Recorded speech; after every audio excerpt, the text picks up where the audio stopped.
Presented by Albina Recording Studio, Simrao. शशि परदेसी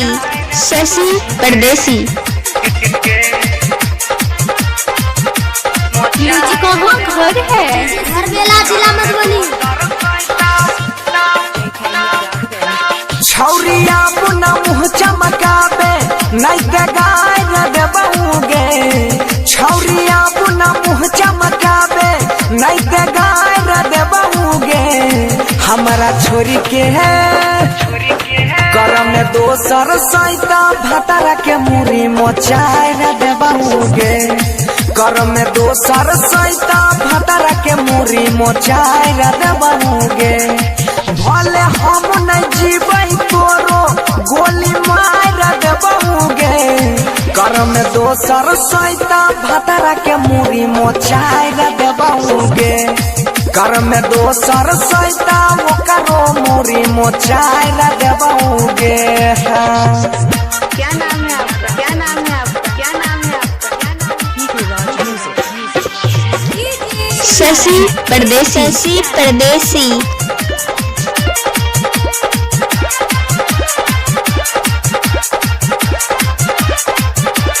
हाँ कौन छी कथिले पोछे रखिया के लोर गे। बसे नहीं देबो हमार दोसरा के भोर गे। हाँ कौन छी कथिले पोछे रखिया के लोर गे। बसे नहीं देबो हमार दोसरा के भोर गे। आई तो लोकना हमें जे सरवा देह ससाय देबऊगे। आई तो लोकना हमें जे सरवा देह ससाय देबऊगे। हमारा छोरी के है करम में दोसर सैता भतरा के मुरी मोचाय देबऊगे। भले हम नहीं जीबै तोरो गोली मार देबऊगे। हाँ क्या नाम है आपका? क्या नाम है आपका?